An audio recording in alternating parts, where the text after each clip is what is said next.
네, 말씀 한 구절 같이 읽겠습니다. 여호수아 3장 4절 말씀입니다.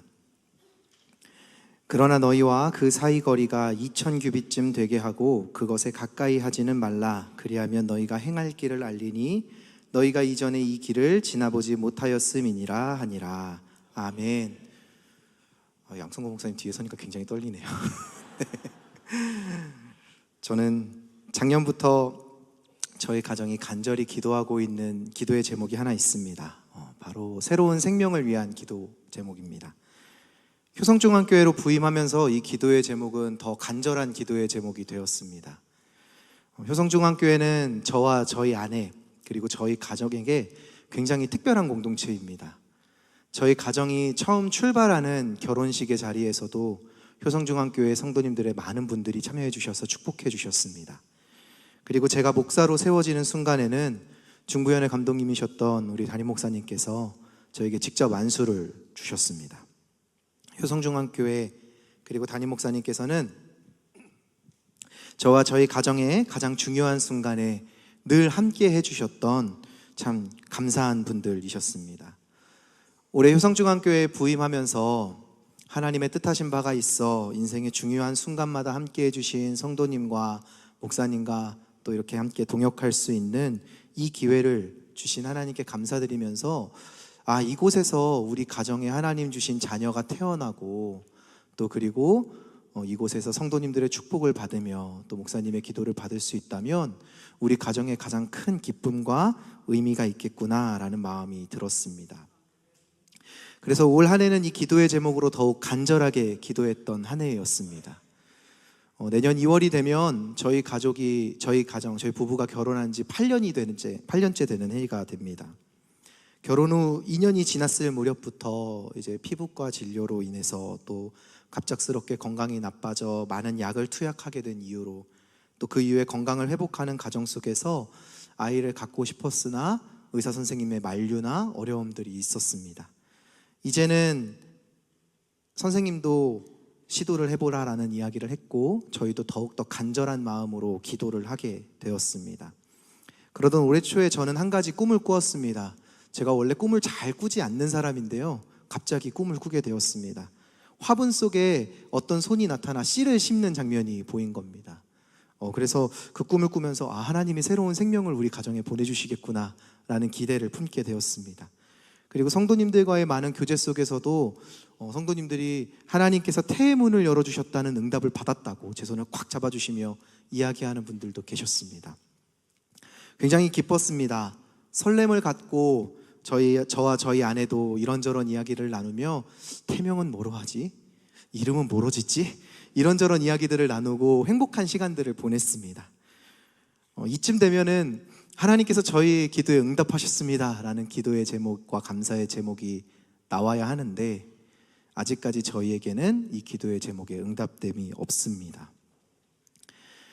저도 올해 이 자리에 서면서 하나님께서 올해 저희 가정에 아이를 주셨습니다 라고 기도하며 간증할 수 있는 자리가 되면 좋겠다라는 생각을 했는데 하나님께서는 아직 기도에 응답해 주지 않으셨습니다. 병원에서의 결과도 있었고 간절한 바람도 있었고 꿈을 통해서도 또 기도를 통해서도 하나님께서는 약속을 해주셨지만 기도의 응답은 여전히 이루어지지 않았고 새로운 생명을 기다리는 올 한 해는 저에게 시간이 지날수록 아픔의 시간이 되었습니다. 한 달씩 시간이 지나도 아이가 생길 기미가 보이지 않고 이런 시간을 겪으며 제 아내는 하나님이 선하신 분인데 약속하신 것을 반드시 이루는 분인데 왜 이 시간이 지나도록 하나님은 나에게 약속하신 바를 이루지 않을까라고 하는 의심도 생기게 됐습니다. 하나님의 생명은 하나님의 손에 달려있는 것은 알겠는데 이게 이렇게까지 오래 기다려야 되는 건가? 라는 생각도 들기 시작했습니다. 아내와 아이에 대한 대화를 나누며 다투기도 하고 마음이 무너져서 왜 나에게는 기도의 응답이 이루어지지 않는가 눈물을 흘리기도 했습니다. 교회에 와서 또 동네에서 지나가는 아이들을 보기만 해도 마음이 아릿해지는 경험도 했습니다. 기도의 응답이 더뎌질수록 믿음과 현실의 괴리가 느껴지기 시작했습니다. 제가 강단에 서서 응답은 하나님의 때에 하나님의 손에서 역사하는 하나님의 때에 하나님의 방법으로 이루어집니다라고 선포하지만 정작 제 현실에선 그게 실감이 나지 않았습니다. 하나님은 시간이 지날수록 마치 사탕을 들고 어린아이를 약올리는 분처럼 느껴졌습니다. 내가 이거 줄게 라고 약속하지만 그 약속이 굉장히 멀리 있어서 절대로 받지 못할 것을 허락하시는 것처럼 느껴지기도 했습니다. 이 기다림의 시간이 믿음을 흔들고 하나님에 대한 의심을 갖게 만드는 경험도 하게 됐습니다.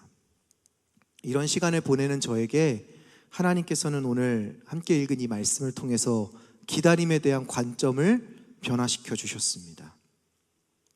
요단강을 건너가기 직전에 여호수아가 이스라엘 백성에게 요단강을 어떻게 건너가야 하는지 알려주는 장면이 오늘 말씀입니다. 언약궤가 앞서 요단강을 가르고 건너가게 될 때에 하나님께서 가나안으로 인도하시는 그 길에서 이스라엘 백성은 언약궤를 바로 뒤따라 걸어가는 것이 아니라 2000규빗, 약 900m 정도를 뒤에 떨어져서 오라고 하나님께서 말씀하십니다. 제가 그 뒤따라가는 이스라엘 백성이라면 어땠을까라고 생각을 해봤습니다. 강이 한쪽에 멈춰서서 물이 서 있는 그 마른 길을 걸어갈 때에 한쪽에 물이 서 있는 걸 보면 굉장히 두렵습니다. 그런데 저 멀찍이 언약궤가 보입니다. 그곳에서 서서 이스라엘 백성들이 걸어갈 수 있도록 하나님께서 지켜주시고 그 길을 열어주십니다. 그래서 질퍽질퍽한 땅을 걸어도 물이 옆에 쌓여 있어도 언약궤만 바라보며 걸을 수만 있다면, 옆에 안 보고 앞만 보고 걸어갈 수만 있다면 약속의 땅을 밟을 수 있다는 기대와 소망을 품을 수 있겠다라는 생각을 했습니다.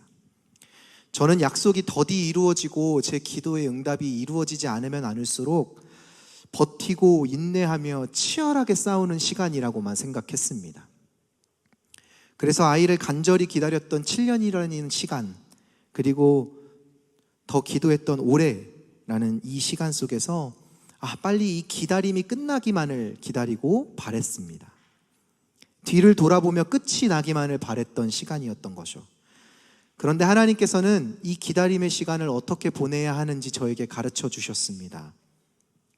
하나님이 지금 나와 멀리 떨어져 있어서 제 기도에 응답하시는 것 같지 않은 순간은 하나님이 저를 버리신 것이 아니라 저보다 먼저 앞서 걸어가셔서 그 길을 열어두시고 하나님을 보며 걸어옴으로 말미암아 앞으로 하나님이 주실 약속을 기대할 수 있도록 저에게 기대를 허락하시는 시간이라는 것입니다. 멀리 떨어져서 하나님은 제 기도를 듣지 않으신 것이 아닙니다. 오히려 먼저 가셔서 제게 주실 응답까지 제가 기대를 잃지 않고 소망을 잃지 않고 옆에 쌓여있는 물처럼 제 마음을 흔들어 놓는 현실에 흔들리지 않고 끝까지 하나님과 함께 걸어가기를 저에게 원하셨던 것입니다. 아직 저는 기도의 응답을 받지 못했습니다. 그렇지만 저는 지금 하나님께 감사합니다. 지금까지 기다렸던 기다림의 시간이 아니라 앞에 계신 하나님을 바라봄으로 저는 기대할 수 있습니다. 지금까지 이루어지지 않아서 힘겨웠지만 앞서 응답의 자리에 계셔서 도착해 계신 하나님을 바라볼 수 있기 때문에, 그리고 그 하나님을 바라봄으로 이제야 제 눈에 들어오는 하나님께서 주실 약속을 기대할 수 있기에 저는 믿음으로 더 앞으로 한 걸음 나아갈 수 있습니다. 앞으로의 여정은 실망과 아픔으로 응답만을 기다리는 시간이 아니라 이미 앞서 응답하시고 약속의 땅까지 하나님을 바라보며 기대와 소망으로 나아가게 하시는 그 여정인 줄로 믿습니다. 저의 마음을 바꾸시고 하나님을 바라봄으로 기다림을 기대로 바꾸신 우리 하나님을 찬양합니다. 하나님께 모든 감사와 영광을 올려드립니다.